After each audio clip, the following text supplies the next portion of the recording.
Yes, sir, we can start, sir. Yeah. Good morning, everyone. அனைவருக்கும் காலை வணக்கம். Today we have a session on pre-primary education. So you may be aware that Directorate of School Education is closely working with Azim Premji Foundation. So for their initiatives in pre-primary and primary education. So today we have two distinguished speakers from Azim Premji Foundation and University. Madam Dr. Jigisha Shastri is a PhD scholar. She is an expert in early child care and education. So she has vast experience for nearly 2 decades. She has worked in Maharaja Sayaji Rao University of Baroda, Vadodara, Gujarat. And also she has worked with UNICEF and many governments in curriculum development and capacity building of teachers and teacher trainers. She is an expert in early childhood care and education, ECCE. She has been working with Azim Premji Foundation since 2013, and she was selected as Global Leader from India by World Forum Foundation for the year 2009 and 10. And also we have another speaker, Madam Kinnari Pandya. She is an assistant professor at Azim Premji University, Bangalore.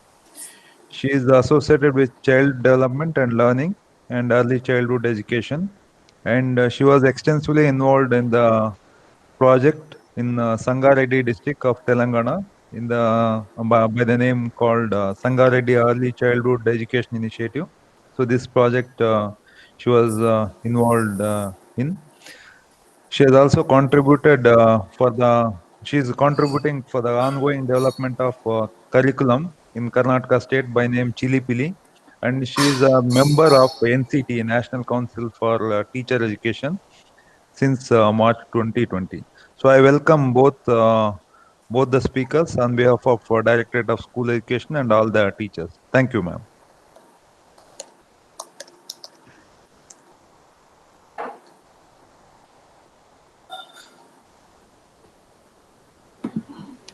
Thank you, sir. I'm Kinnari. We have planned a series of sessions on early childhood education. We hope that the next 2-3 sessions and today's 1 hour will give us a broad introduction of what the domain of early childhood education is, the importance of it, and how we as educators need to take care of some of the critical components of early childhood education when we work with children, young children, children below 6 years of age, children below 8 years of age. So this session will be led by Dr. Jigisha Shastri and we will take up questions at the end of the session.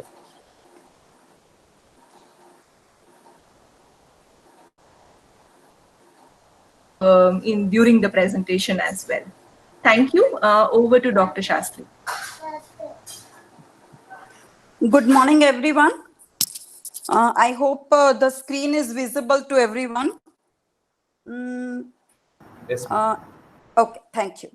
So as Kinnari just shared, we are going to start this first webinar by talking about why early years are important and what is this early childhood education all about, and then further take on different topics through the 3 webinars. Some of you, especially the preschool teachers, maybe we met, I and Uma Maheshwar were part of, we came to Pondicherry about, I think, 2 years back, and maybe some of us did meet face to face. So hello to all of them whom I met earlier. So we'll be going through this presentation now, and at the same time sharing our thoughts on what is also there on the screen and elaborating on it. As Kinnari mentioned, you can be asking us questions in between, but definitely we will take up the questions at the end of the webinar. So when we are working with young children, especially, I think it's very, very essential to keep some of these points that we are showing in mind. children are very different. Each and every child who comes to our classroom is different from the other, and they are individuals by themselves, and we have to recognize this. So if we believe that our same program will cater to all of our children in the same way, it is a false assumption. We have to remember that any activity that we are doing with children, any experience we are giving with children, any conversation we are having with children is going to be perceived by different children in a different way. Keeping this kind of awareness in mind is very important for teachers on ground, especially when we also have children with special needs with us. Sometimes in our classrooms, we may not have children with special needs, but children may have some need which is, they are so-called normal children, but they may have some special need in terms of just wanting more attention from the teacher, or they come hungry from home, or they come with lack of sleep. So there could be all kinds of needs that children face, and we need to be looking at it as teachers of young children. Also, we need to be listening to our children while we are working with them. Whether it is classroom or it is home, we need to listen to their needs. What do they want? And young children, all of them will not express this verbally. They will not all come out and say, excuse me, I want to drink water, or excuse me, I am feeling tired. They won't be saying like we as adults do to each other. But we will have to look for physical signs or maybe expressions on their faces which will tell them what is going in their mind. And we have to acknowledge that. We have to cater to those needs that children are maybe unable to express also. So we need to be listening to their voices in that sense. We should also try and interpret the world from the child's perspective. So at least once, think about it. Think about your classrooms, and maybe just crawl into your classroom. So you are at the height of the child, and now look at your classroom and think about it, that what will be the child, and I'm just talking about the physical environment. What must the physical environment be like to the child who is about 2.5 feet in height, or even lesser or little more? And how do the boards or maybe the pictures that you have put on the walls look to the child? All the mobiles that you have hung on the ceiling look to the child. So this will give you an idea as to what kind of environments we should create. When you look at ourselves from the child's perspective, you will also be able to look, do we look very frightening? Are children scared by our expressions? Do they understand our language, for example? And therefore, when we are wanting to work with children, or when we are actually working with children, we should always look at the world from the child's perspective. We should always think that this activity that I'm doing with children, how are the children going to take it? How are they going to perceive this activity? And the final and the most important point that we should keep in mind before we talk about children and talk about curriculum and early years is that all programs that we create for children should be contextual. So what works in Puducherry may not work in Gujarat, and what works in Gujarat may not work in Karnataka, because our cultural contexts are different, the context from which we come, our environments are different. Even within states, for example, if you are in a central part of a state versus somebody who's staying on the borders of the state where maybe the language is different or the geography is different, they are staying nearer to water and other people are staying nearer to mountains. All these kind of contacts, the language that's spoken by young children and the people around, all this we have to consider when we are creating programs for children. And with large numbers, sometimes it is very difficult to create different programs to cater to all our children.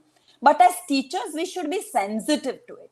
So if I'm talking about, say, I stay in central part of Gujarat.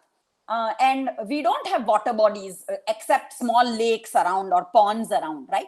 So if I'm going to be talking about seashore and oceans, maybe a lot of my children in the classroom would never have seen an ocean and would never have seen a seashore.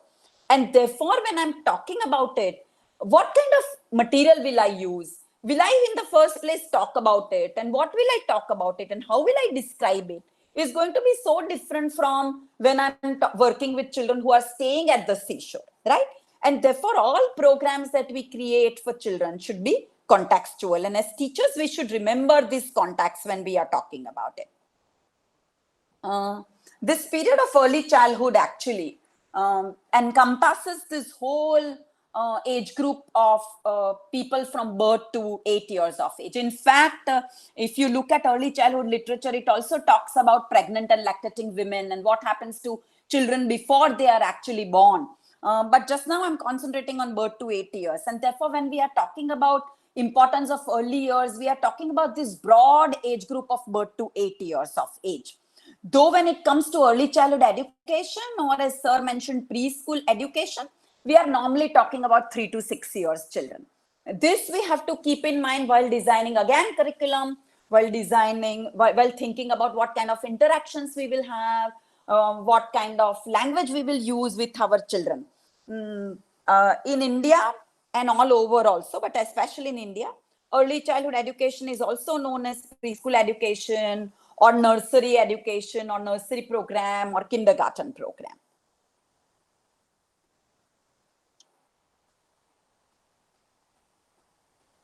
Why are we talking about young children? Why do we think these early years are so important? Why should we have webinars on it? Why should teachers take training on it? Why is it not a natural process? So early years happen to be important because they are called the foundations for all domains of development. Foundation meaning that it is a base for things to happen. Like while constructing buildings, we have a foundation where we lay down a concrete brick structure at the base and we create foundations for the building to come up. These early years become foundations for the future of the individual who is going to turn into an adult. It is a foundation for all domains of development. And what are domains of development? Development is the change that takes place in the child, right? The physical change that takes place, the mental change that takes place, the change in language that takes place. Not only there is a change, but it becomes finer and finer and it gets matured. And children mature and develop in different ways. And these are called the domains of development of individuals. And these domains are physical motor, social, emotional, cognitive, language, as well as creative, which I haven't mentioned here, but it is there. Physical motor means that the movement the children do with their bodies, the growth of their bodies. Is the child growing in height? Is the child increasing in weight? Is the child able to move the fingers, hold the pencil, dance? These are physical motor movements. Social and emotional development is building relationships. When the child comes to the preschool for the first time, the child doesn't know anybody. But as time progresses, is the child coming close to the teacher? Is the child able to make friends? Friends that people make in their neighborhoods, relationships with siblings at home, with parents, with grandparents. This is social development. Emotional development is understanding emotions. Am I happy? Am I sad? Understanding also whether other people are happy and sad. So this is emotional development. Cognitive development is all about understanding, about intellectual development, about about the capacity to understand better, right? So when I'm a young child, when I enter the preschool, maybe I do not know names of any colors, for example, or I do not know that I may not know a lot of things. But as my cognitive development takes place, I am growing up, I'm able to understand the world around. I'm able to identify colors. I'm able to know what are animals and what are birds. I'm able to know that I have to behave differently in the school and from the home. There are different rules in the school. There are different rules inside the classroom. There are different rules outside the classroom. All these happens when cognitive development of children takes place. The other important domain of development is language. Language that I am using, for example, to communicate with you. Language that all of us use with each other. And language development also takes place for young children, knowing their mother tongue or mother language or their local language, to moving to learning different languages. Even language development in itself, which begins by crying at the time that children are born, right? Children cry when they are born. That is how they express themselves. And mothers can differentiate the cry. Mothers know that this cry means that the child is hungry. This cry means that the child has wet his nappy. This cry means that I want to be picked up. So the language of, it starts with the language of crying and comes to a point where the children can communicate with us in complete sentences and have dialogues and conversations with us. Creativity also. So when the child is young, the child is able to think differently, think of different answers, think of different ways in which they can use materials. This is creative development. Foundation for all of these domains of development is laid during early years, and therefore early years happen to be extremely important. So what do we do with children during these years becomes important, because that will ground the foundation, that will strengthen the foundation that is there.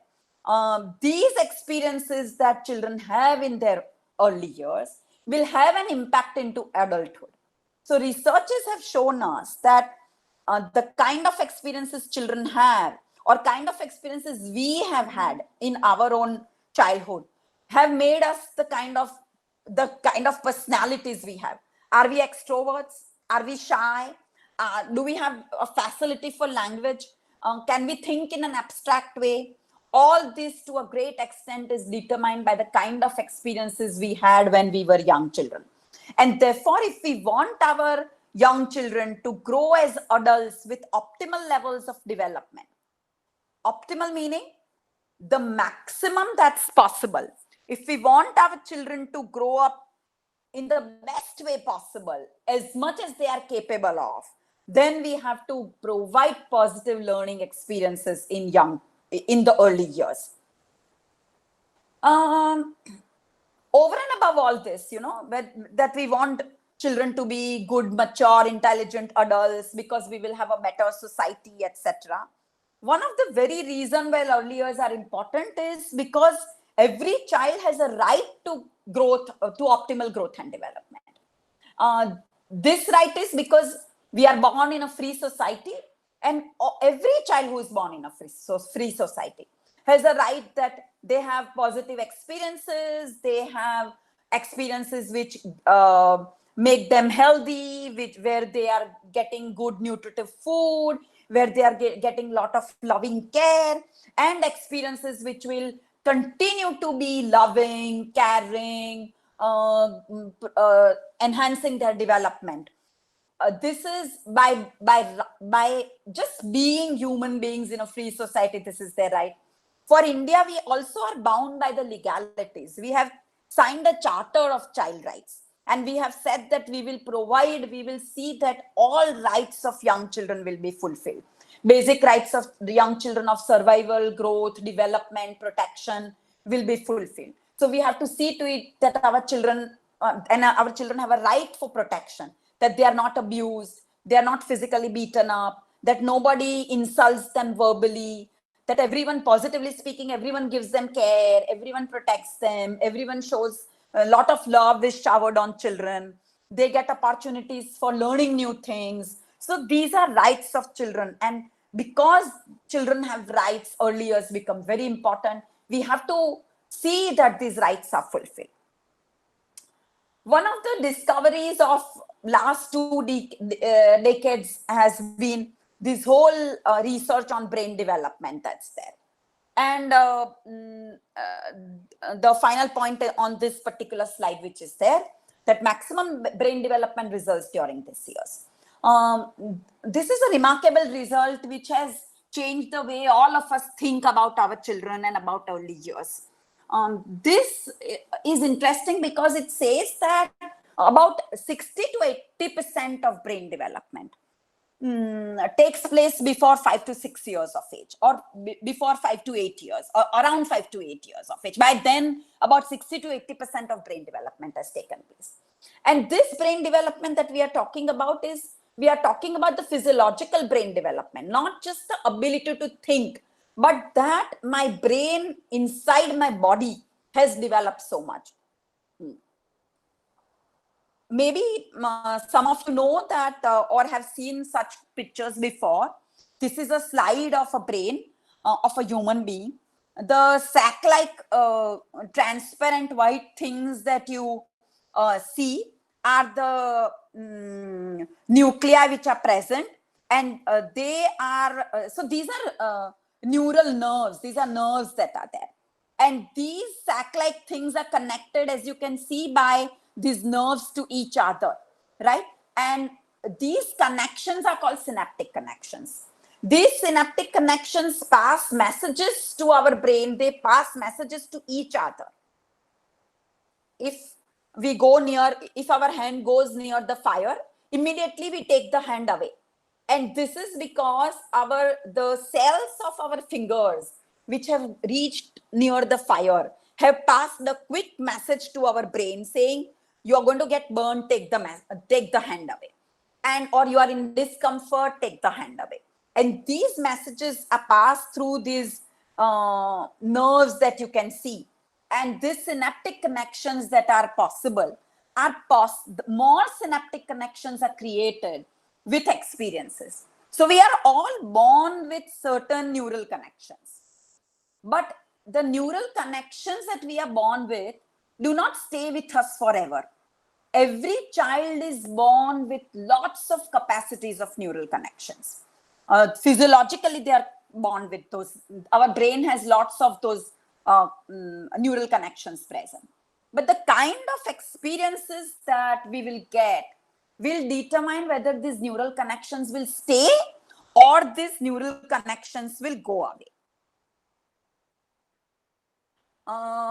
More positive experiences that are there, the neural connections will stay. They will get stronger. So these nerves that you see will also become stronger. They will be coated with what is called as myelin sheath. And this will not only protect the nerves, but it will also help in passing on the messages and the brain's capacity to think. So the better experiences that you give to the children, better are going to be these synaptic connections. And to retain these synaptic connections or to strengthen these synaptic connections, we need to give more and more experiences to our positive experiences to our young children.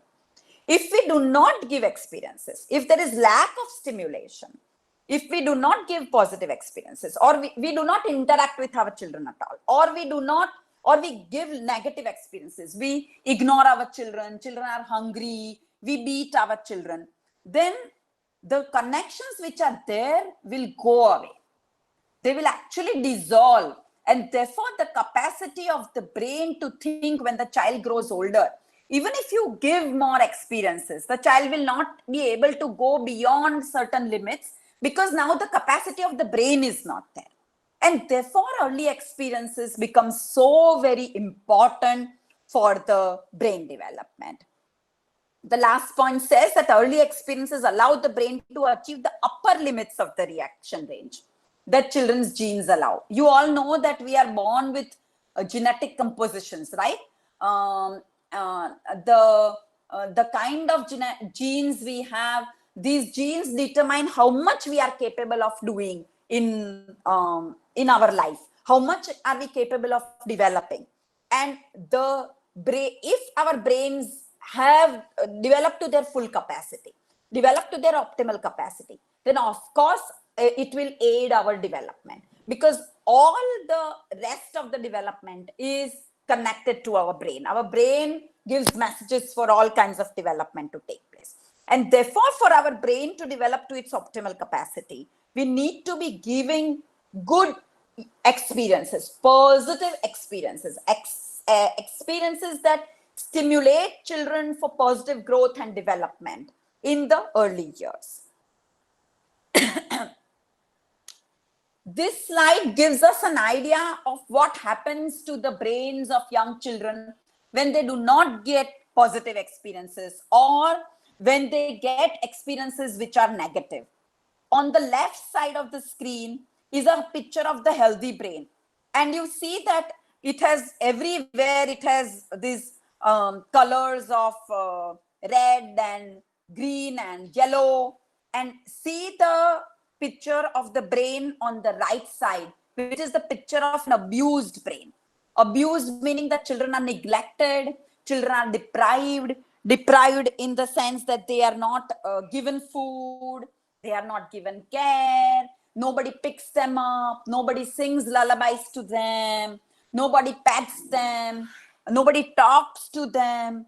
This is the right side brain is there. And you see that there are gaps in the color. You do not see those colors.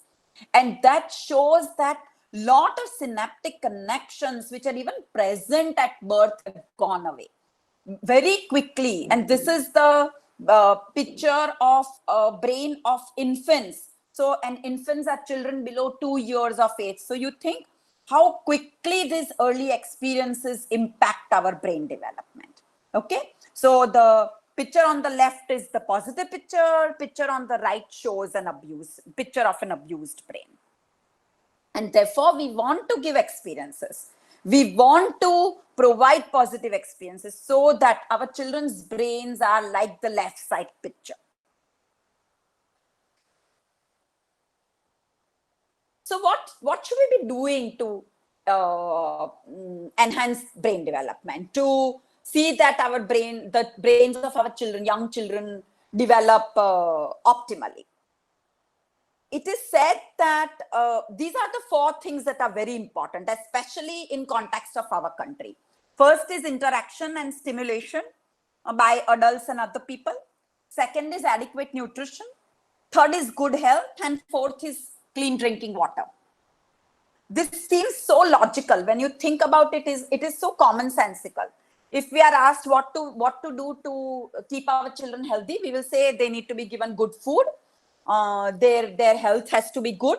They should not be suffering from major diseases. They should not be getting infected from the say COVID, which is going on just now. That we should be. But what is very surprising and which has come through research is through now these last few decades is that as important as nutrition and health is, interaction and stimulation in form of experiences is also equally important.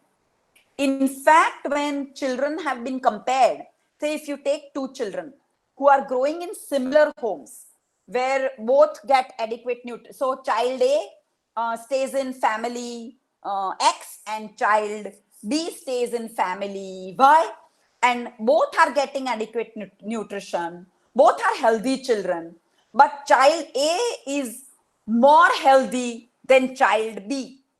And the reason is that in child A's home, in X family, they are playing with the child, they are talking to the child, they are singing to the child, they are telling stories to the child.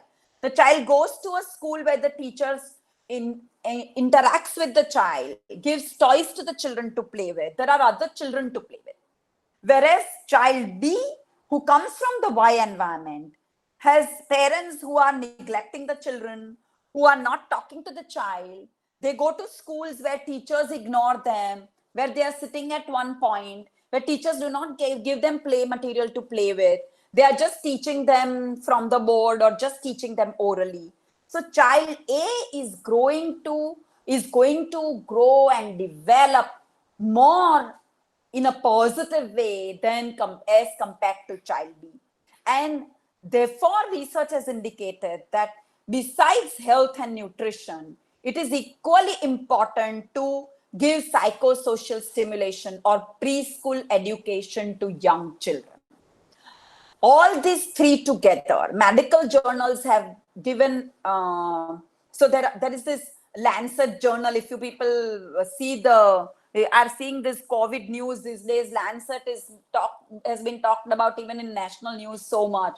So Lancet is one of the very reputed medical journals, and they have done a lot of researches on like lakhs and lakhs of children. And it has been found that nutrition, health, and psychosocial stimulation or preschool education, all three are three important aspects of growth and development of young children.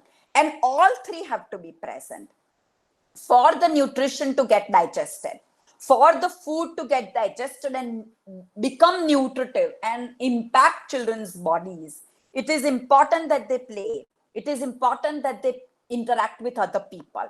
And these therefore become three important aspects of brain, and they impact the brain development.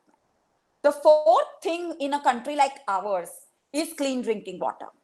It is found that majority of the infectious diseases that, or the common diseases, the seasonal diseases that we experience is because are waterborne diseases. And it is because that unfortunately we are not able to reach clean drinking water to all the 100% homes of our young children. Okay. And therefore it is very important that clean drinking water is provided. More clean drinking water is provided to our young children, better will their health be, lesser chances of diseases, healthier children, so they will play more play, so the nutrition, the food will be digested better, and there will be a better digestion or inclusion of nutrition in their bodies, again therefore better health, again therefore more play. So you see, it's a cycle, they all interact with each other. And therefore, all these four become very, very important for brain development. It has been shown that you all of you know that we have two parts to our brain. There is left brain and the right brain. And most of the time, from the time children are young, and especially when they start coming to school, even preschool, our left brain starts functioning much better, much more. And this is because we are so obsessed, I will say, by the fact that as soon as our children grow up a little bit, they become 3-year-olds, we all want to start making them to read and write, and we want them to learn numbers. Even when children are at home, we have parents trying to teach them rote memorize A, B, C, D, and 1, 2, 3, 4. And we clap when our children sings, recite a rhyme or say 1 to 100. And if guests have come, we will ask them to do that, and then we will clap. And we are so proud when they can reason out things. And therefore, our left brain functions much more, is more active. And we end up ignoring our right brain, which research has said is so very and equally important. And look at the picture and it will tell you that what all the right brain does. And the right brain is all about creativity. It is about imagination. It is about arts. It is about building social relationships, empathizing with people, which is not there in the picture, but it is about building, showing love to people, caring, building stronger relationships. All this is controlled by our right brain. And it is therefore equally important that we give experiences to young children whereby both our left brain and the right brain functions. Because again, research has shown that just now what we are doing with our children, we are giving experiences where we are using only about 5 to 10% of our brain capacity. So think, if we start giving positive stimulation, if we start giving rich experiences to our children, what advantage our children will have, how much more our children will be able to develop and will be able to function so much more in a healthy way. And therefore, it is so very important that we concentrate on these early years and concentrate on both sides of our brain. If you look at the picture again, you see that the left brain has a control of the right hand, and the right brain has a control of our left hand or left sides of our body. And this is also very important. because, and I'm talking about the hand use in classrooms or even in homes. Culturally, we insist that our children use their right hands for certain activities and left hand for certain activities. And genetically speaking, more human beings are found to be right-handed people. That is also true. But it is also very naturally true that in this world, there are left-handed people. And we should not be forcing our children, therefore, to change the use of their hand. We should not be telling them that using left hand is bad and only using right hand is good for certain functions. You eat only with your right hand. You write only with your right hand. There are children who are more comfortable writing with their left hand. There are children who are more comfortable doing major activities with their left hand. And that should be very well accepted, and especially accepted by teachers. Because as teachers, we can also influence our parents, the parents of children who come to us. And again, therefore, I'm concluding, it's extremely important here that we provide lot of experiences to our children, lot of positive experiences to our children, which are stimulating and which have a positive impact on our children, which cater to all areas of development. The next slide I'm showing is just an activity. Actually, I'm going to show that slide and stop. Unfortunately, we are not able to interact. I cannot get your responses, but this is a very interesting slide. Just look at it. The names of colors are written, and they are written in different colors. What you are supposed to do is very quickly start saying name of the color and not read the spelling. Do it. Just do it for, say, 10 seconds I will give you.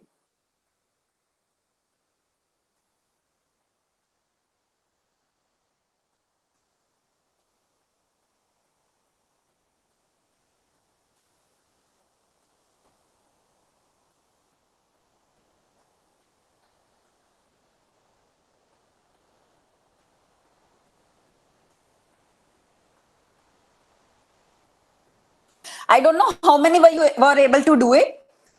It is very interesting because when we are trying to say the name of the color, for most of us, what happens is that we end up reading the spelling and we do not name the color.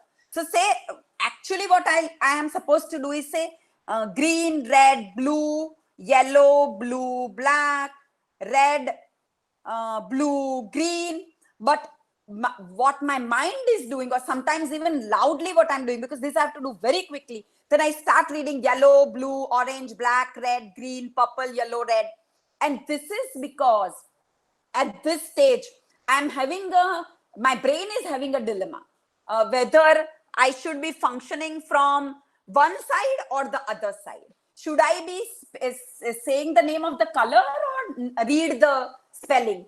And because my left brain operates so much more than my right brain, I end up doing reading the spelling and not the word. And this is so interesting. Only very few of us are able to very quickly say the names of the colors and not read the spelling. This also tells us as to how different functions are performed by different parts of our brain, and what functions we are used to doing. We do them more quickly. We do them more efficiently. And while performing that also, though we are used to reading the spellings much more as adults, while doing that also, our brain is facing a dilemma. Should we, and we stop.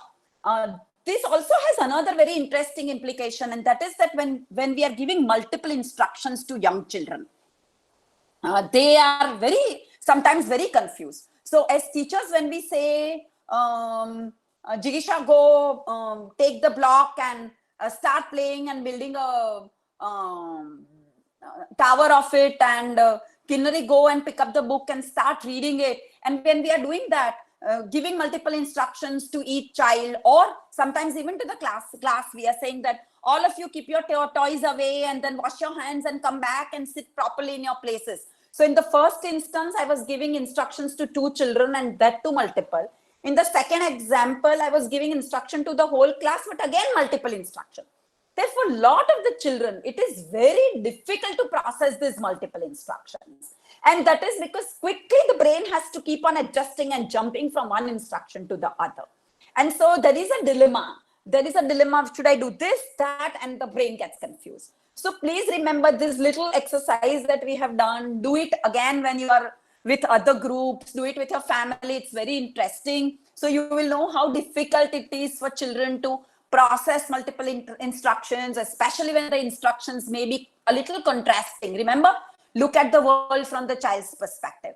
You may not find the instruction to be very different, but children may find the two instructions to be very different. So keeping all those first few points in mind, keeping the fact that our brain is composed of two parts, actually the right brain and the left brain, and they do multiple activities.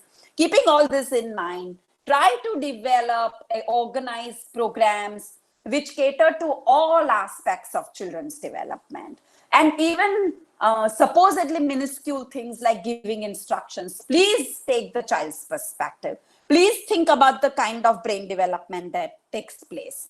These are just the functions that are there of the left brain and the right brain. Remember, I gave you an example. Left brain is all about reading and writing and math and logical sequencing and thinking rationally and making connections.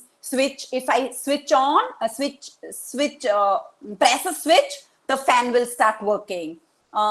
Is a logical thing that is there. If I pour water from the bottle into the glass, the water will go from the bottle to the glass. Okay, so these are logical things that are there. What is the left brain able to do? Sequence things. 1, 2, 3, 4. Smaller, still smaller, very small, or red color, a little light red color, pink color. All these kind of sequencing, or sequencing of routine. I get up in the morning, then I brush my teeth, I go to the toilet, I drink my milk, I take my bath. Sequencing of all kinds is done by the left brain. Math, language, talking, memorizing a song, not the tune of the song so much as the words of the song, addition, subtraction, all done by our left brain. Analysis of things done by our left brain. What is our right brain doing? It is very holistic. The right brain looks at the total situation. It is able to look at all aspects of a situation. It is from the right brain that we get an intuition. Sometimes, what is intuition? Sometimes, when the phone is ringing, you will be able to kind of guess that, oh, this is this friend of mine, or, oh, my mother is calling. And you have not even looked at the phone. You don't know who's called. These are intuitions. And where do these intuitions? And a lot of scientific discoveries are by intuition.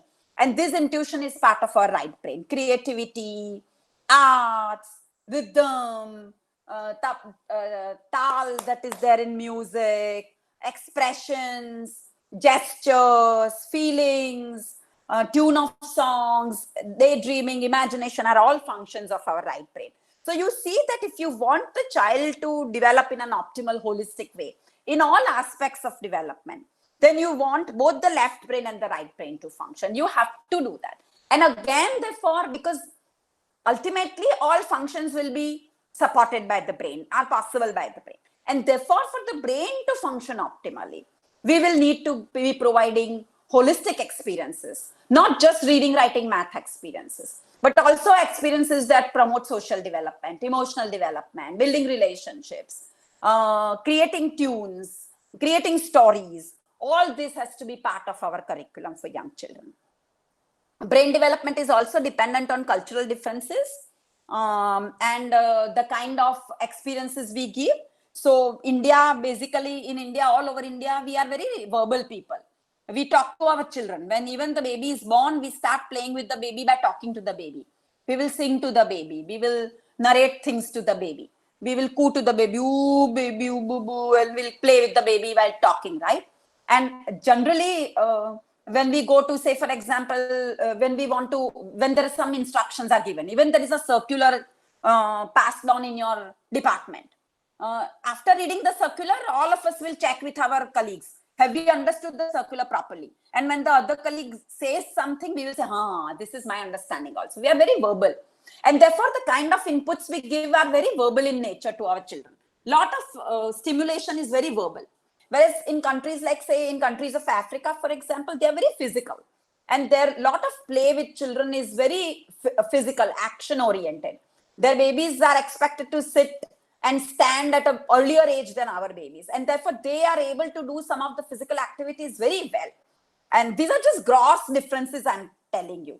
And so if we want our children to also develop physically very well, and if the people staying in Africa want the children to also develop verbally very well, then both groups have to bring in the different experiences. So we have to give balance activities of language, physical, motor, cognitive, creative, etc., etc. And similarly, they again a rationale for why our curriculum should not be just paying attention to cognitive and language aspects, but should also be paying attention to social, emotional, creative, physical, motor development. This graph tells us how early in life certain aspects of development take place. On the right top, you can see the name of the aspect of development in a color, and on the bottom, you can see those lines. These are the graphs. The higher the curve, that is the average age at which things happen. So if you see vision, for example, which is a light yellow, see the top of the curve is actually there at birth until about 1.5 years. And by 2 years, it is starting to decrease. Similarly, take, say, for example, language.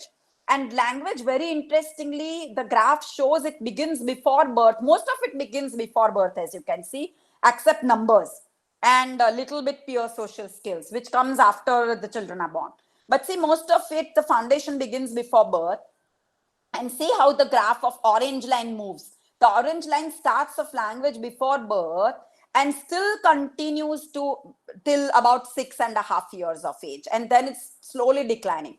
This means that even for the brain, for these functions, for the brain's capacity to develop, we need experiences early in life.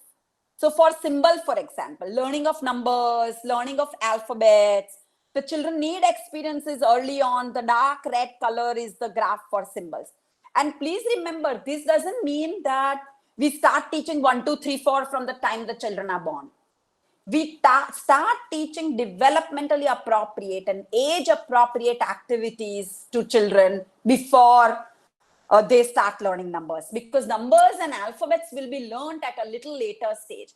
Before that, they need to learn to differentiate pictures. They need to differentiate objects. Can I make a difference between a rectangle box and a circle box? Can I make a difference between red color and yellow color? I don't know the names of the color, but am I able to differentiate? Am I able to differentiate a picture of a palm tree and a mango tree? These kind of experiences children need early on for later reading and writing and recognizing numbers. And these experiences have to come early in life. This is what this graph is showing. Hence, I am concluding these aspects, the aspect of development, the developmental perspective kind of a thing, that for early years and for EC programs, holistic approach is very essential. It is very essential that not only we provide nutrition and health, positive health to our children, but we also give good psychosocial experiences. Psychosocial experiences meaning experiences which promote, which are positive for their personality development, for their psychological well-being, for their social relationships, for their cognitive development. So in brief, what the word we know, preschool education. So we need, and a synergy is interaction, integration. Synergy is coordination, integration, interaction. So we need interaction, coordination, integration between nutrition, health, and psychosocial stimulation. That is what all these that I talked about till this point is telling us. We need synergy between different domains of development, right? Between physical, so we need experiences in our preschool program. We need experiences to promote physical motor, to promote cognitive development, promote social, emotional, creative, language, everything. And do remember that all this is connected with each other. Language impacts physical motor impacts social, social impacts physical motor, so on and so forth. We will talk about this in our next webinar in detail. But just now, these developments are integrated. And the last and very important aspect is that we also in schools need synergy between our schools, between children's homes and the larger community. Remember the cultural context that I was talking about. Our preschool centers need to be in close communication with the parents. We need to understand what is going on in the homes of children. If there are problems in homes of children, it is of course going to impact them in our school and vice versa. COVID is such a relevant example, something that is happening at the larger level. There may be lesser cases in Pondicherry, there may be more cases in Gujarat, there may be lesser cases in, say, my city in Gujarat, but more in the capital of Gujarat or something like that, or another city of Gujarat. But even then, children in my city are getting impacted. We are not sending our children to schools. So just think about it, how all of these is interconnected. Similarly, development of children is also impacted by all this. How much will all our children get optimal opportunities to learn at home? What is going to be happening in homes of our children? If you are showing certain programs on television, you are telecasting certain programs, how many parents are watching? How many parents will be able to watch and do those activities with their children? All this is interconnected, and therefore schools become responsible. As teachers, we are responsible to get a synergy, to interact and integrate the experiences between home, schools, and communities. So I have to this point, I have talked about the foundation of early years, experiences that we have and its long-term impact. I did touch upon rights of children a little bit. And basically, I was talking about brain development and related experiences that our children need in early years for long-term development, positive development to take place, for optimal development, for our children to grow up and develop optimally and be very happy functioning adults. Now I'm going to, now Kinnari will take over and she will talk a little bit about another aspect of why early years happen to be so very important. Thank you, ma'am. So like we have seen how brain early years and brain development is so important, the kind of experiences that children get, the kind of resources, the kind of environment in terms of food, water, sanitation, all of that is important for children's healthy growth and development. All of it means that there is a need for monetary contribution for giving these facilities, resources to children. So one of the evidences, research-based evidence based on the economic perspective has come about in the last few years. This is called the economic argument by Dr. James Heckman, who is a famous economist. What it basically says is that the more we invest in young children and their development, the more we provide them with healthy environment and resources, the greater the returns will be. When they grow up as adults, their ability to participate in the workforce, their ability to be more skillful, their mental well-being, their social well-being, all of it will be much better if we give, if we invest, if we provide those resources in early years. So early childhood education is an important aspect of where we contribute our resources. And it is great that in India now, slowly and steadily, we see more and more attention, more and more policy attention being paid, more resources. More states are working on children and their young children and their development and curriculum and the kind of facilities that will be provided in the Anganwadi centers, in the preschool setups. Okay. So this complements, right, the direct investments in children with investments to parents and family. Both need to go hand in hand. The kind of community engagement, the kind of adult education programs, the kind of resources that are being given to homes, the rations, the kits, and all of it needs to work, also be provided in the centers where children are coming. Can we move to the next slide, ma'am?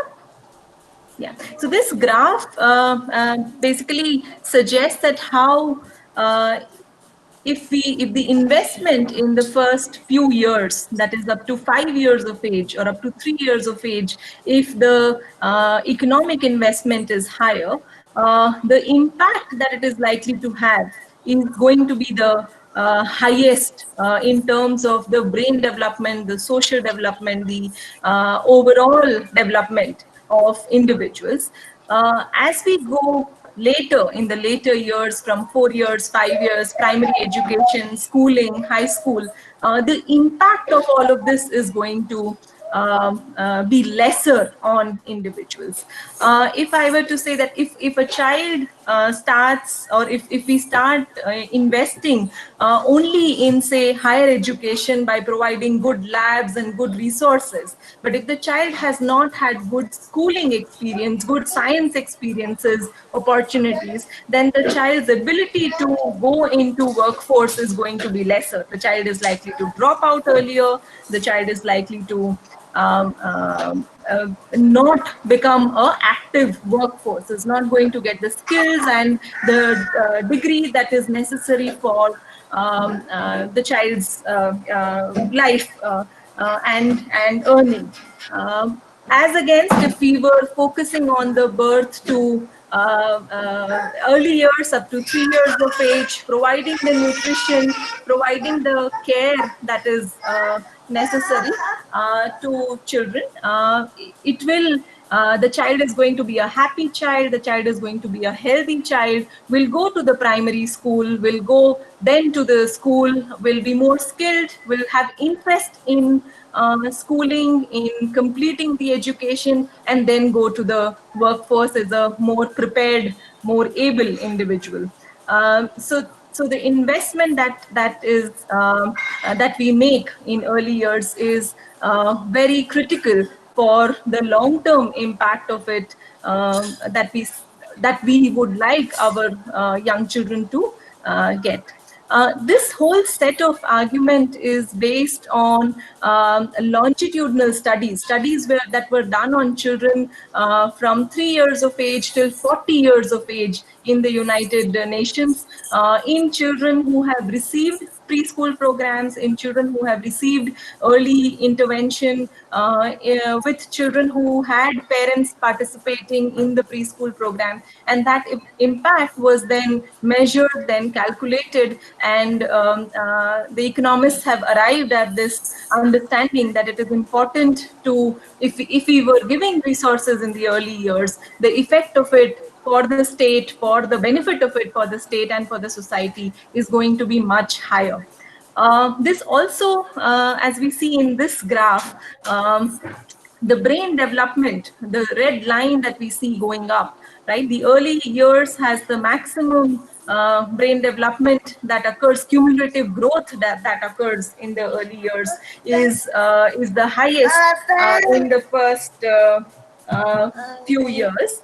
And what we see, unfortunately, is that the resources that we are investing are much, much lower as compared to what we do in the secondary and higher secondary education. The blue line that we go seeing, the blue dotted line, it suggests that we are actually investing very little in young children's development in the first 6 years. And it is after primary school that our investments increase from a policy perspective. So while India gives 3% of its GDP to education, there is only a 1% or so being invested for children below 6 years of age.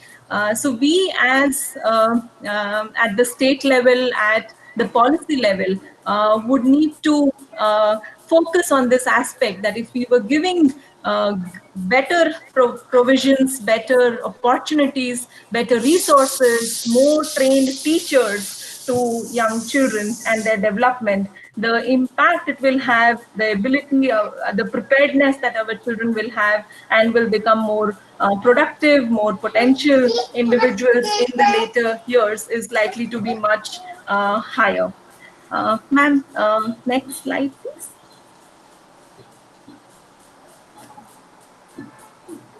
Kinnari. Yeah. Would you want to add anything? Yeah, just this. I'm coming back to this slide on economic argument. The last 2 points, that is for good programs to happen in the research. This is also being. You want to share?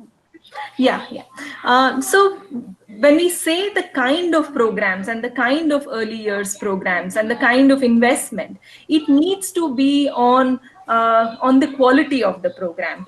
How and what kind of experience are children getting in the preschool center? Is the kind of material, the kind of TLM kit, the kind of work, children's playway methods being used, the kind of engagement that the teacher has, not using a stick, but instead using language and verbal opportunities for children to focus on, are things that become critical in a good early years program.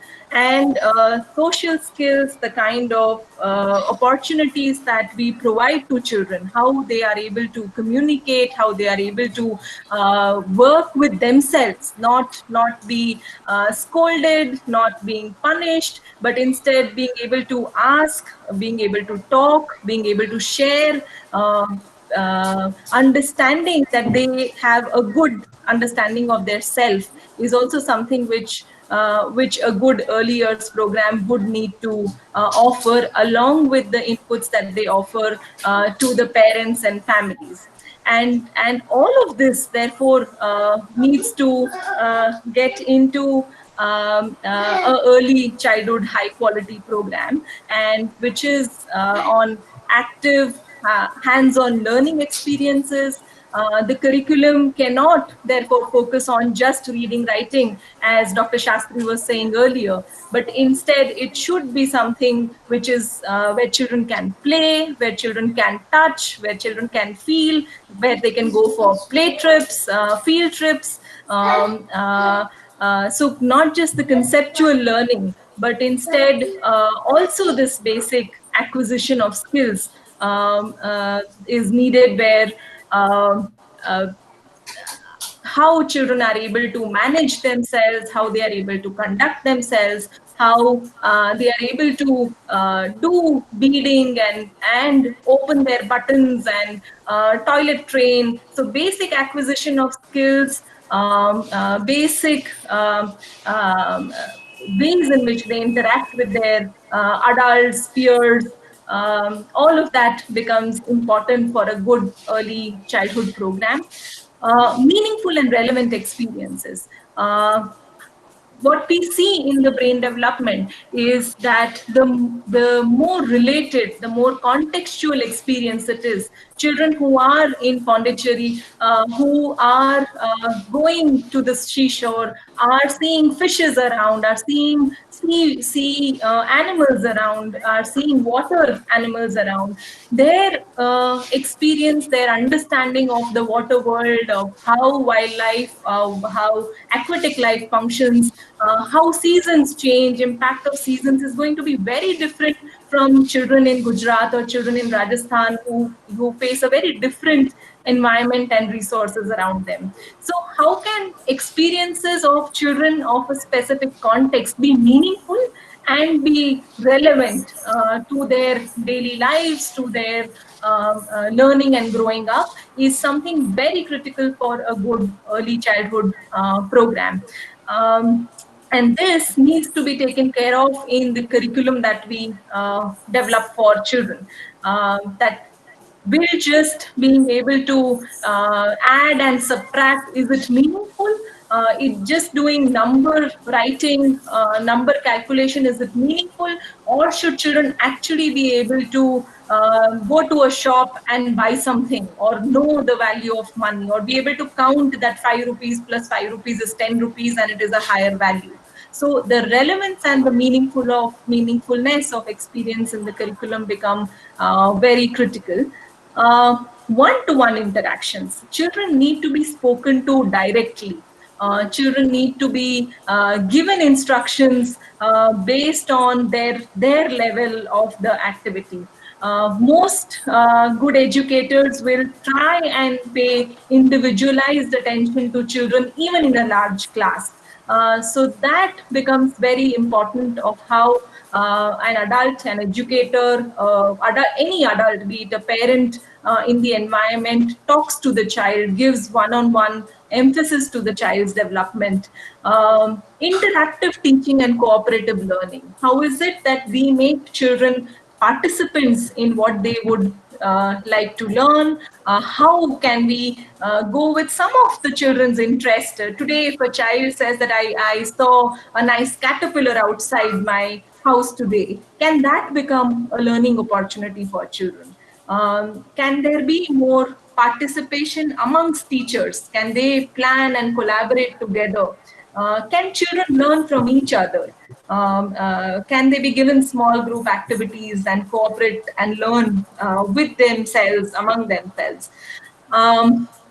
And experiences like we've been emphasizing through the talk, that they need to be related to all domains of development, be it the physical, motor, giving children opportunities to balance, to jump, to do some sticking and pasting and beading and all kinds of fine motor, gross motor experiences, language experiences, cognitive experiences of pattern making, sequencing, giving experiences for children to talk, to read, to see pictures, describe them.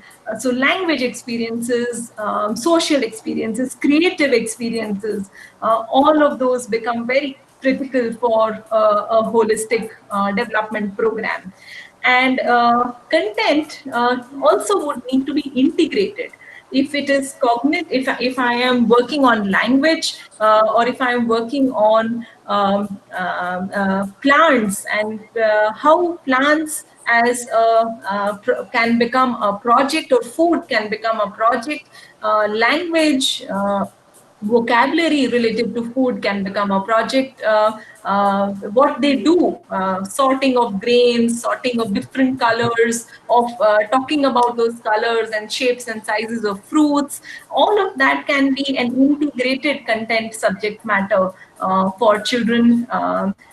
Children make connections, like we've said, the brain makes connections when there is relationship that children can see in different things, different concepts that they get exposed to.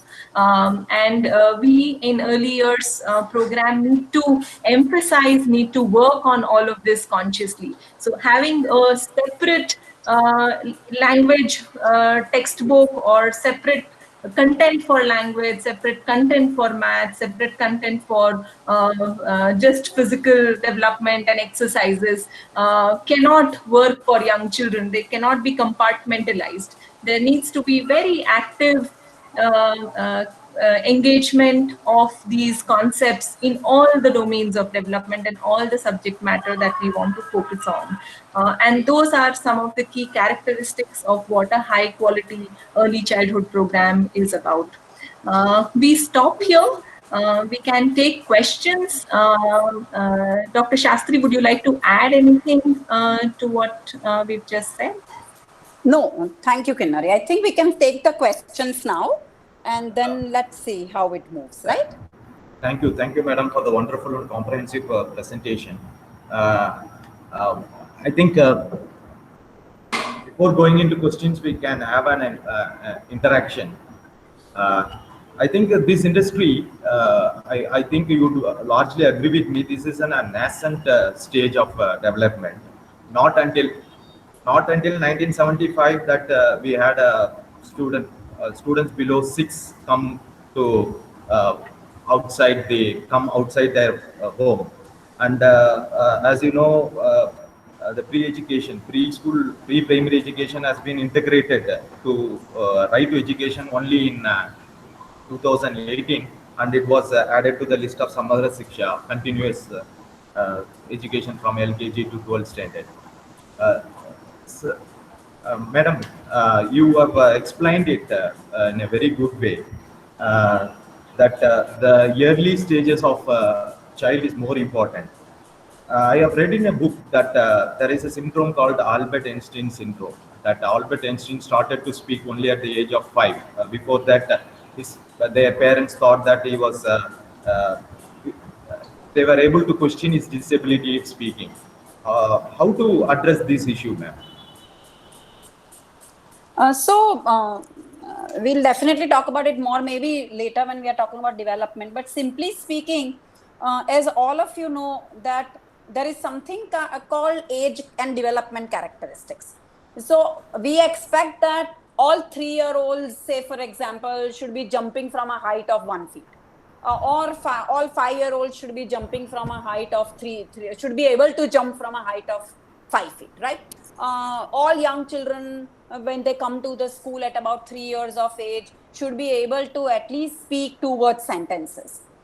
At the same time, the first statement that I showed in the first slide is something that not only personally Kinnari and I believe in, but it's also core to all the trainings that we do in Sangareddy, for example, where the whole idea is to tell our teachers, tell our people that children are very different. And there is a curve that's there. So the normal curve, in a normal curve, 80% of our children will do the expected. 10% of them will do it much earlier to what is expected. Other 10% will do it much later to what is expected.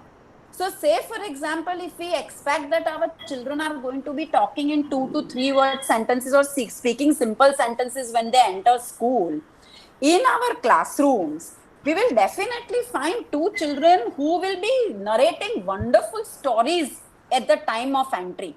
And the teacher will wonder, oh, what am I going to teach this child in language? You know, the child is doing so well. And there will be 2 children who, after much coaxing, after nursery, LKG, senior KG or whatever, higher KG, they will start now speaking and answering in 1 word sentences. These are normal developmental norms that we have to understand. That children do develop at different ages. Yes, if the child is just not responding to you, if the child is not able to make sounds, or the child is 3.5-year-old and is just making a sound, we do need to get the child assessed professionally.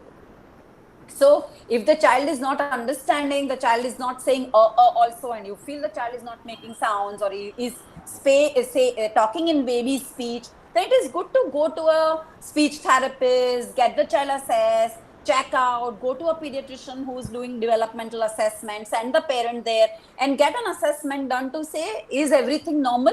And if in most cases everything is normal, it is just that my meaning as a child, my pace of development is different.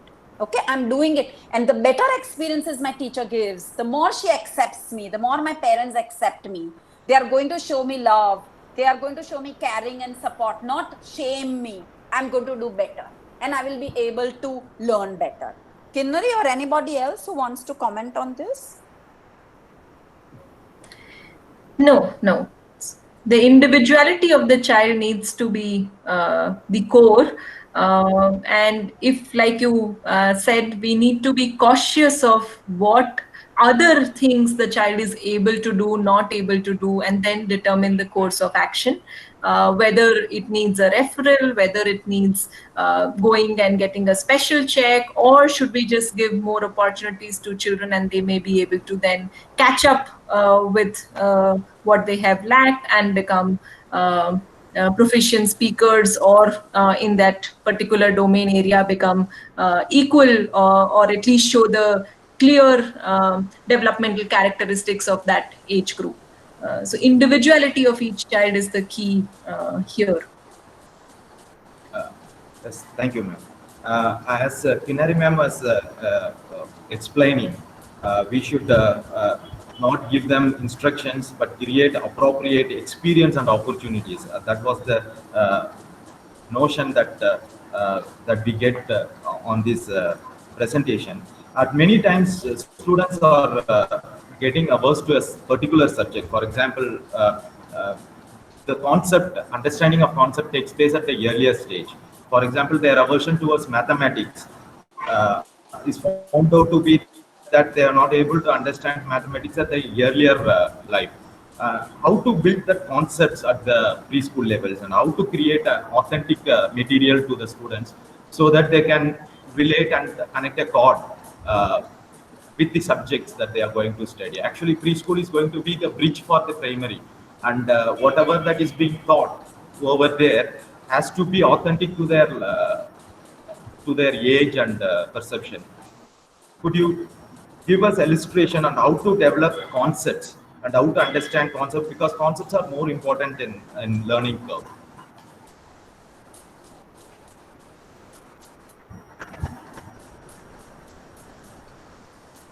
Kinnari?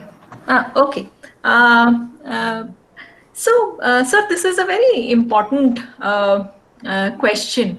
There are two ways to look at this. One is that, yes, everything around us is a concept. The concept of a glass, the concept of a spoon, the concept of a bird, the concept of an ant, right? All of that is concepts. And how is it that we can make children learn these concepts? And if we go back to the neuroscience, the brain development idea, the more experiences that children get in understanding any of these concepts, the better the child is likely to do or to understand that concept. I know it sounds complex, but if I were to just show a picture of a cup to a child and keep telling the child that this is a cup, and the child, we imagine that the child will by heart and see the picture and say this is a cup. But if the child were to experience it, if a child were to touch it, if the child were to feel that cup, if the child was going to draw that cup to what he or she understands of that object, the child's the synaptic connections, or the kind of the overall understanding of that concept is going to be very different for this particular object, the particular concept. And then, okay, a cup fills in water, a bottle fills water, or any liquid, or milk, anything, right? So the use of the cup, the functionality of it, and the child's interest in then looking at various other objects around is going to be of a very different kind than just by giving, showing a picture, getting the child to draw it, color it, and not giving other experiences to the child. So what I'm trying to say is that any concept needs various kind of experiences for the child to get an understanding and clarity of that particular thing around, an object around, or a concept around in their environment.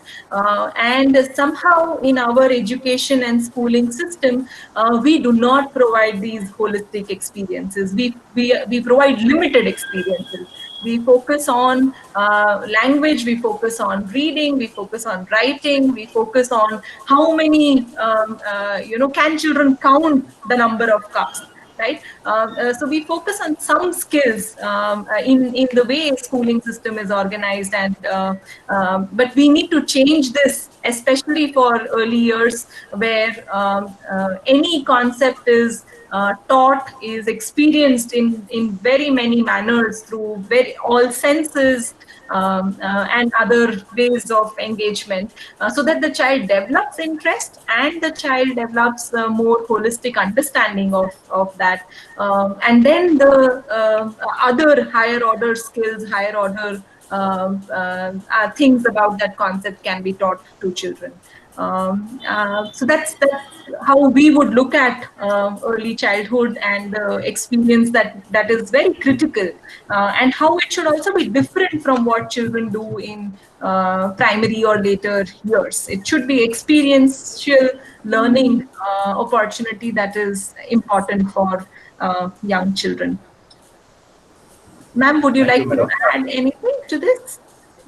No, just to add that also that we need to remember that because we want to teach math in primary, or the expected curriculum is that children should be knowing and adding and subtracting and multiplying numbers in primary. It doesn't mean that we start pushing them to be doing all of that in preschool. We need to determine what is important in preschool, what is important horizontally to learn. Horizontally meaning at this stage in life for children to learn. And children need to be learning about quantity, more or less, seriation, more, little more, lots of it. They need to be learning about shapes. They need to be learning about sizes, measurement, and as Kinnari just said, all of it experiential. They should be experiencing all of this. If they are good in that, if a sound experience is provided at this stage, then they will be ready to learn 1, 2, 3, 4 when they go to primary school. Unfortunately, a lot of times we are forced by the primary schools to do it, and we also believe that to learn something at a later stage, we need to start learning it from now. No, we need to create the base from now in an appropriate manner. So the level of content and the kind of concepts that you will help the children learn at the stage that they are in, and the pedagogy that you will use will have to be different, and you will have to do it differently to prepare the child for the math or whatever is going to come for the next year, Thank you. Thank you, madam. We have a first question of the day from Balasevika. How to develop hand-eye coordination amongst children? How to develop the writing skills amongst students at the pre-primary level? So, hand and eye coordination. Yes. So all the hand and eye coordination is very related to the writing skill, right? Very simple hand and eye coordination. What is hand and eye coordination? That your eyes are able to move or are moving in the same direction as the hands. When the hands are moving, the eyes are also able to move, or when the hands are moving objects, the eyes are also moving accordingly. That this is the eye hand coordination, and this eye hand coordination is the ultimate level of it is when the child starts writing.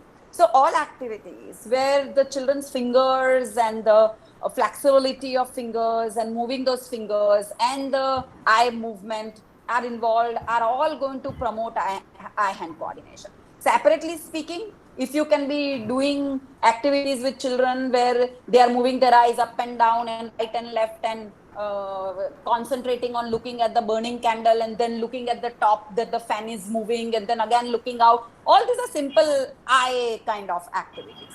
Hand activities is when you are moving your fingers to do finger play, or when you are just making them clap or snap your fingers. All these are separate activities. Together, every other activity is an eye hand coordination activity. Threading the beads, the beads which have holes, you put a thread through it, is an eye hand coordination activity. Drawing is an eye hand coordination activity. Copying figures is an eye hand coordination activity. Playing with sticks, putting sticks and on the floor, if you've drawn a design and putting sticks or pebbles or tamarind seeds or putting colors, painting, working with clay, all these are eye hand coordination activities. The more you give these opportunities to children, the more they will be able to learn to write. remember ultimately A and B are designs. That A is written with two slant lines touching on the top and one horizontal line crossing it, or B is inverted two semicircles with one line, etc., etc. These are designs. And for these finer designs to be drawn, broader designs need to be drawn earlier. So just free drawing where they are scribbling, to you it looks like they have just put lines and crosses and the paper tears. It is fine. In beginning, the paper will tear, they'll put lot of pressure on the crayon, with the crayon on the paper, and it will tear and it will look like dirty scribbles and nothing else. But those scribbles are very important for the later finer writing to take place. So all these activities that I just mentioned and so many more, making toran, I don't know what a toran, garland of flowers, taking a stick and putting leaves into the stick. All these are eye-hand coordination activities. Thank you, ma'am. Parents are the children's first teacher. What if they bring in some non-desirable behavior in the classrooms, and how to approach to unlearn those non-desirable behavior, ma'am? Because we have been talking about social and emotional health also. So from their home, they will be bringing in some non-desirable behavior, either verbal or physical. How to make them unlearn that behavior. Kinnari, just should I go ahead? Yeah, you can go ahead, ma'am. Yes. Okay. So the thing is that, first we need to understand, are they really undesirable behaviors? You using abusive language definitely is an undesirable behavior, whether in school or home. But say, for example, pulling the sari or the dress of the teacher to get attention. It is not an undesirable behavior, but it is an informal behavior that the child practices at home. Because at home, if the child wants the parents or the siblings or the grandmother or grandparents' attention, he or she is just going to pull their dress or go and lean on them or sit in their lap. Now, when the same behaviors are being done in the school, first be very happy. That means the child is feeling so comfortable with the teacher that the child is carrying on those behaviors in the school. But slowly, kindly, with warmth, we can very nicely shift the child from our lap to sit on the ground. And the next time when you are talking to the group of children, you can be discussing do's and don'ts of behavior. You can be discussing what are things that you do at home but you cannot do at school, or what are things that you do at school but you cannot do at home, right? So there are guiding children is extremely important in all these situations, because actually learning, and the children are in the very age where learning is taking place. When do you say learning has taken place? Learning has taken place when you carry something something new that you have learned to another context. When the child is bringing the abusive language from home to the school, actually the child is learning, please remember. But of course, I'm not saying therefore we accept the abusive language, but we talk with the child about it. We say that this is a language that is inappropriate. Another very important thing is that lot of times teachers react very violently and very aggressively to undesirable behaviors. So I will scream, I will shout. Every time the child does it, I will say, don't do it, and scream at the child. Actually, for the child, it is very good, because immediately that I do a negative thing, my teacher is paying me attention. So it's very important that you call the child individually. If it's an individual child who's doing something that is undesirable, explain to the child it is not to be done. And then in very mild ways, next time remind the child.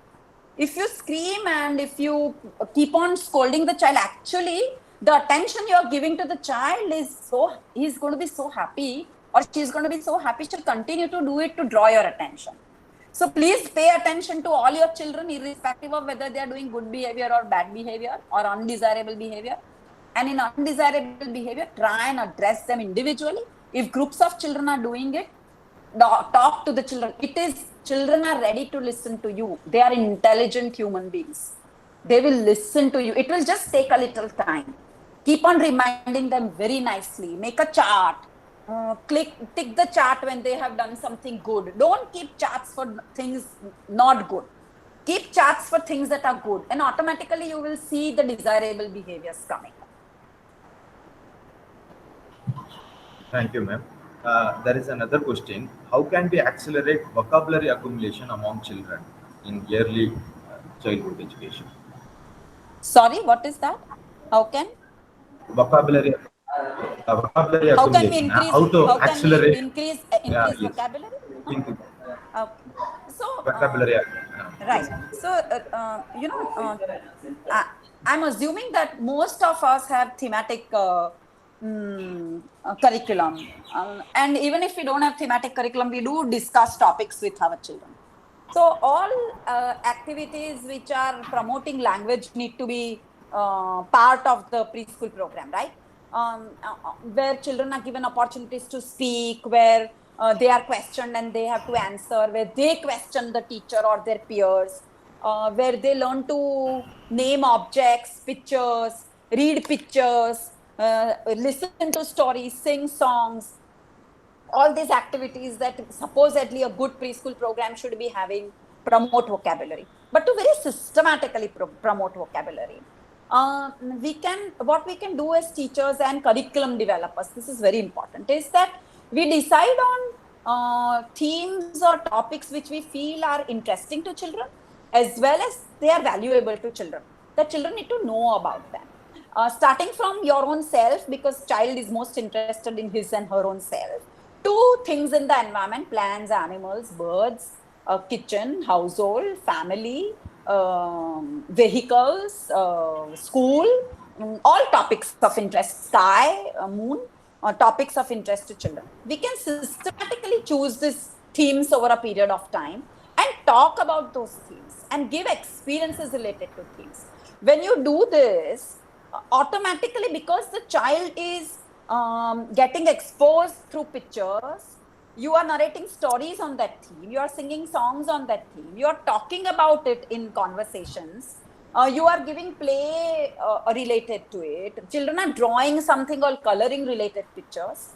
The words will keep on, you as a teacher also will keep on using that word, and the children will pick up newer words. Some words the children already know.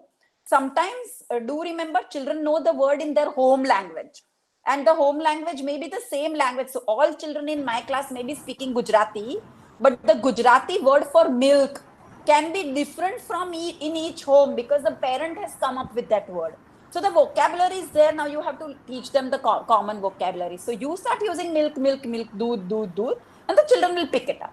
So if I'm doing if I've taken a theme of vehicles, I feel knowing names of vehicles is very important.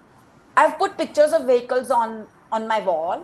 I'm playing games of vehicles. I'm talking about different vehicles. Where do you see planes, and where do you see trains, and where do you see cars and scooters and cycles and carts and bullock carts, and where are they used and who uses them? Or automatically so many words are being spoken by you, and please remember, by the children. Children need to learn language, to build social relationships, to experience emotions. For all this, children need to experience it, speak themselves, and provide lot of opportunities to speak, and very systematically get this. So if you have books, you have 3, 4, 5, 6 pages on a particular theme, where they have to match objects, they have to color pictures, they have a story on it, which the teacher has pictures, and the teacher is going to talk about it.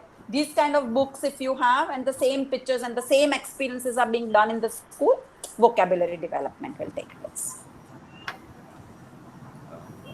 Madam, there is another question. There is an observation from a Balasevika, who has observed that the foods that they are eating at their home is not nutritious. How to sensitize parents about healthy food habits to the parents in a very quiet way? There are multiple things that you can do.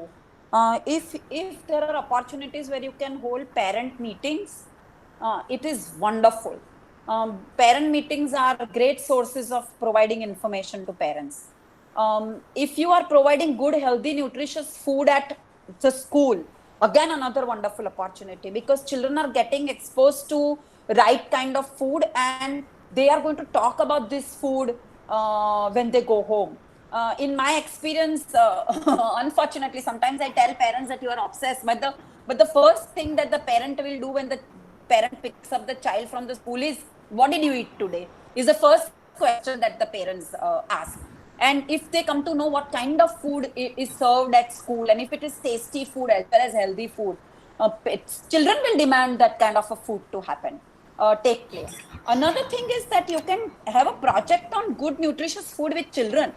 Children are great sources of carrying messages to parents. And you can be discussing with children why packet foods of chips and Triumphs and what all those, I don't know the names. They should not be eaten, but home cooked, nice, tasty snack, but home cooked snack with vegetables and with this and that should be eaten. And believe me, children will carry this message. And you can be sharing your recipes with parents, and you can be asking them to share smart recipes. Same things that we do as adults, what has happened with this, again, I'm referring to this current context, this COVID situation, it is so unusual. But on all WhatsApp groups, recipes are being shared by people who may not be cooking so much in their day-to-day lives, are suddenly at home and are cooking, and there is so much of exchange of recipes, and when the exchange is going on, automatically the discussion goes to healthy, nutritious food. And so where refined wheat flour is used, somebody will say, oh, don't use refined wheat flour, use the regular wheat flour, use ragi, use whatever, and the thing will be healthier and whatever. So it's very important that we exchange recipes, we send newsletters, we talk to parents, sometimes have a recipe competition.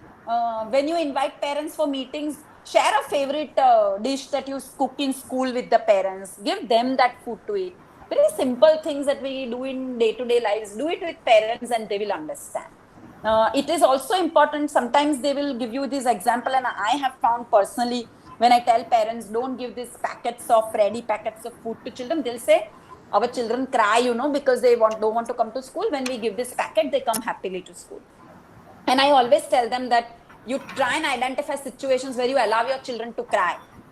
We do this to make ourselves comfortable. When we want the children to cry, we ignore them, and because something else is very important to us. But now we want to quickly send the child to school because we also quickly want to do something else. We will quickly put that packet in the child's hand and be relieved of it.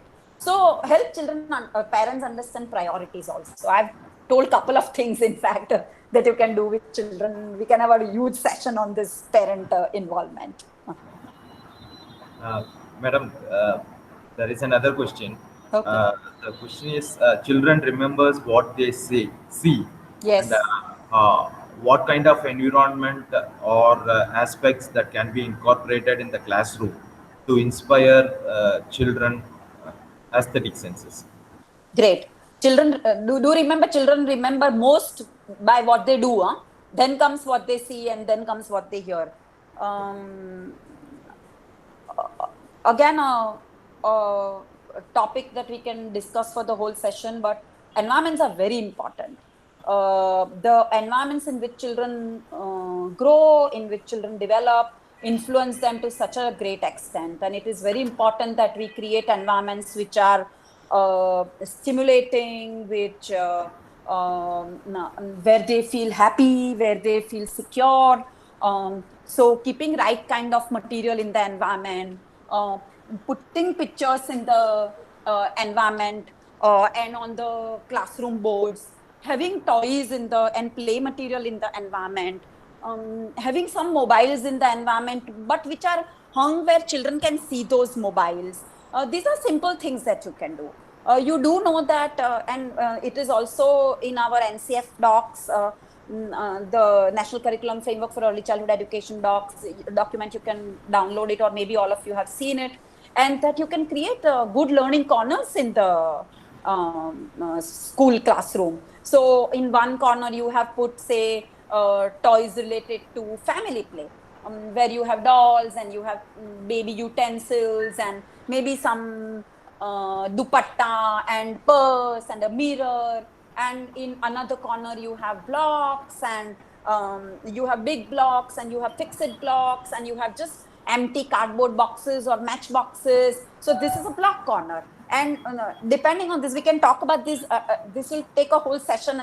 I'm not going to do it in detail, but you can organize materials into corners and give children time to interact and engage with this material. Of course, this material is selected with a purpose. It depends on what the objectives of the month are, what objectives of the week are. Accordingly, you select materials, matching cards, your threading beads. All this can be put in the environment, which will automatically draw the attention of the child to pick up this material and engage with the material. And without much instruction, remember your comment earlier where Kinnari was saying that not to give too many instructions, but do it in, this is a very simple way. I don't have to tell children. When the material, good material, very well organized and is put on a display which is attractive, and attractive meaning organized well, children will just go, enter the classroom, wish you, and start engaging with the material. So these are simple things that you can do in the classroom. Yeah, I'd just like to add a couple of things to this. Children, like we've been saying, engage through various senses, right? And various body parts, very, very connected to the material, touching, feeling, seeing, listening. So on specifically on the creative aspects, young children enjoy rhythm. Right, you tap, you play beats, and children begin to tap their feet, they begin to move their bodies, they understand rhythm in a very, very natural way. And early years program also needs to emphasize music and movement and rhythm to appreciate how their bodies and other things meet with this balance and overall engagement with their environment and their bodies and their self, and how they sing, or how their vocal cords get exercised by singing and other things. The other aspect also is to, like, when they're observing things, when they're engaging with material, it is important to have children observe. Children pick up very many details about everything around them, and how they can begin to engage with that, observe, replicate, look at different colors, color mixing, and other games that teachers can do with them, appreciating things around them, right? That a ball floats, a boat floats, a paper boat sinks, right? All of that has a lot of cognitive as well as aesthetics associated with it. So it's not just drawing a good house and a good mountain and making the sun as only yellow. That is creativity and aesthetic development. Creativity and aesthetic development is this engagement with the larger nature environment, and how we are able to see different facets of it, different aspects of it. Engagement with colors, engagement with forms, and not the static drawings and images that we put around them. Engagement with sounds and music, rhymes, rhyming words, all of it has aesthetic relevance to it. Problem solving, giving them exercises, small riddles to solve. So creativity is a lot about all of this put together. Can children create small stories, can create small songs? How are they solving a puzzle or a math problem, right? A lot of it is, can they create their own little games and things like that? All of it involves creativity, cognitive, language, and other aspects associated with it. So again and again, we seem to be emphasizing to you all that it is very important to take care of these varied experiences, very, very different experiences for children, and not focus on just cognitive and language, math related activities and experiences. Madam, can we take further few more questions, madam? Maybe 5 minutes, because I'm Okay, sorry, okay. then I'll have to wind up. Okay, madam. There is another interesting question which has come through. How a teacher can gain mastery over the much needed art of patience, especially pre-primary teachers are the ones who need a lot of patience. How to cope up with professional pressure? So we can have a whole session on how to be more patient. Very important aspect of being teachers. How can you be more patient? Well, just be more patient. You want to add to it? And accept children. I think what we as adults, we show our impatience because we don't see children as children. We want them to quickly do things. We want them to respond to us quickly. We want them to immediately show something that we have asked for, immediately respond to us.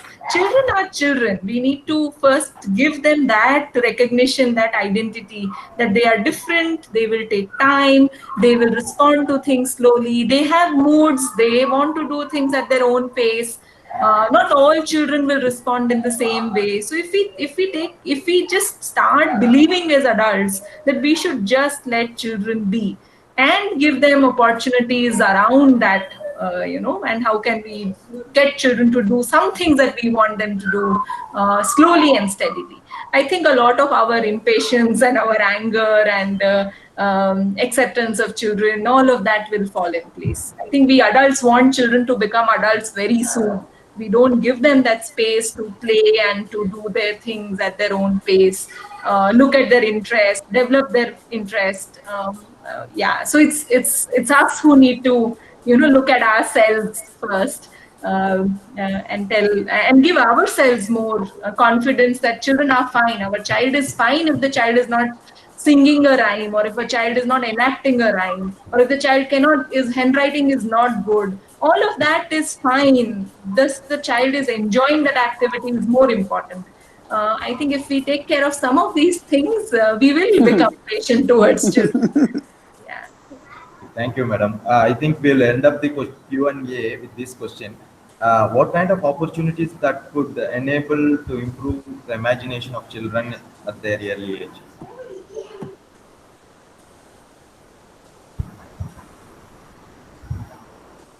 I think Kinley just talked about it, no? When she was saying that how we can promote creativity in children by giving them opportunities.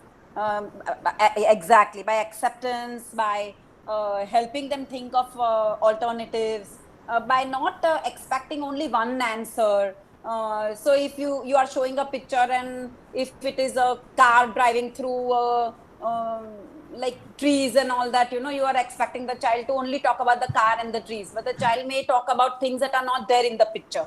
And instead of telling them, hey, don't talk about that, it is not there in the picture, you encourage the child to talk about it and then help them connect it to the picture. So basically, imagination is thinking about things differently, thinking about different things. So for every aspects, objects that you take, how do you use, say, for example, cup? In which different ways can you use a cup? Or story, how do you end this story differently? Or using the same characters, you make your own story. So there are different ways in which you promote children's imagination. These are just specific activities that I mentioned. But again, basically connecting to what she said some time back, both for creativity and for patience, accepting children, encouraging them to say what they want, what comes to their mind, listening patiently to them, seriously responding to them. All these will lead to more of children coming out, giving their ideas, being more imaginative. Ma'am, one point need to add. Yes. The intention of our teachers is like immediately they correct the children. Yes. That kills the imagination there itself, I believe. Absolutely. I think this is very important, that immediately we want to say, no, this is not red color, this is blue color. No, this is not tree, this is flower. But as he's saying, give time, let the child speak, let it be a tree for some time. In another few seconds, another child will say, this is a flower, it is named this, whatever. And the corrections will happen. But that is how the child will feel confident in saying what the child wants. Everything that comes to the child's mind, the child will be happily saying it to the teacher, and giving more opportunities to say this will bring in more imagination. Very true. Don't immediately correct the child. the first sentence that you have said at the beginning of the presentation is that we need to mind in our, Yes. like the children is perceived by, every children perceive the things differently. But Absolutely. if you keep in our mind, then we will be very open to listen to them first. Very true. Very true. Need not to correct every time, and also need to encourage, as you all added few points. So otherwise it kills their imagination there itself, they don't open up. Very true. Thank you. Thank you, madam, for the wonderful presentation and the patience to answer all the questions. Now I request our director sir to give the concluding remarks. Thanks a lot, madam, for giving a very nice presentation. And I hope our teachers have understood the nuances, and we will be willing to continue it further through series of webinars wherein I think you can pass on, you can share your experiences and knowledge for our benefit and all. Thank you. Thank you, sir. It was a pleasure. Thank you. Thank you all. Thank you. Thank so you. much. Good night. Thank you all. Thank you. Thank you, ma'am. Thank you.